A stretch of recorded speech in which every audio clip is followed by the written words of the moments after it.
You know, it's always hard to know exactly how you draw connections between undergraduate things and entrepreneurship. But I would say one thing that's true of both philosophy and entrepreneurship is that at its best they are very interdisciplinary. You know, you know, philosophy, you're supposed to ask these very, very big picture questions that sort of connect all these different parts of the world together.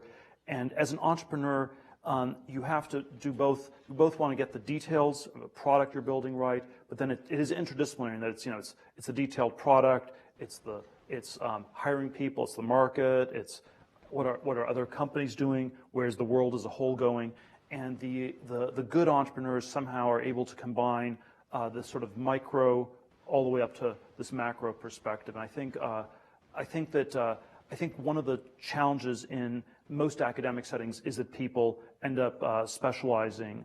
You know, it's all micro, and the entrepreneurship is interdisciplinary, which is always somewhat of a dirty word in academia because it sounds like you're a dilettante or something like that if you're interdisciplinary. You know, freshman, sophomore philosophy was actually more useful than junior, senior year, because by the time you were a junior or senior, it was sort of these much narrower questions. Freshman, sophomore, you talked about the big picture questions. Junior, senior year, it was sort of much more very precise analytic philosophy where you're sort of getting ready to be a grad student. I want to just ask a quick follow-up on that, which is, so you've been touring the country, speaking at a lot of campuses. Before this, you taught this class at Stanford, or guest lectured at Stanford, I guess is the correct way to say it. I'm like, what have you been observing about business schools, about colleges, you know, today that maybe is different or strikes you as interesting relative to when you were an undergrad or grad student? You know, I'm not sure that I'm not sure things have changed that much. There certainly is a tremendous interest in entrepreneurship. There's a tremendous interest in innovations. I think that's probably gotten much bigger in the last 20 years. There's a sense that this is very important for the future of our country, which I think was less true. I think this is maybe a silver lining to the 2008 crisis. That, you know, before 2008, there was a sense that people could do these conventionally tracked careers, and there sort of is a sense that that's less possible today. I would say that. From my way of thinking, there still is a sense in which people are always a little bit too fixated on processes, on systematic formulas. And so even though the tracks are no longer working, people would then like there to be a track or a formula for entrepreneurship. And I'll tell sort of one slightly indirect story to get at this. One of the things I did on this book tour was on CNBC, the TV show. The stock market TV show. I was sort of this guest co-host for 3 hours, and there's sort of ideas to get you to say something controversial so that they get the ratings boosted. And after, it was early in the morning, I was a little tired.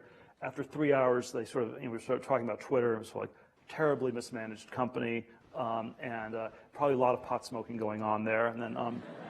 And then you know, as I was leaving the TV studio, Twitter stock is like diving as you're talking about. The CEO of CNBC came up to me. He was smiling. It's like, you did a fantastic job. We'd love to have you back anytime you want to come back. I said, oh boy, what did I say here? And then the Twitter CEO had a tweet. It was he ended up tweeting. You know, he had no time to comment on it since he was eating a large bag of Doritos. So it was all sort of in good humor. But the larger context was that of that observation was actually that what matters is that you have a really good idea that you're doing something unique, and that the pro Twitter point is they did have that. Everything else got screwed up. But you know, if you actually got the one orthogonal different idea right, that gives you a lot, and then you can mess up on a lot of other things and still have a very successful company. Whereas if you did everything else right, so you know, no marijuana smoking, no really good management skills, if you did everything else right and you ran the perfect restaurant, it still might not be a great business. So, I can tell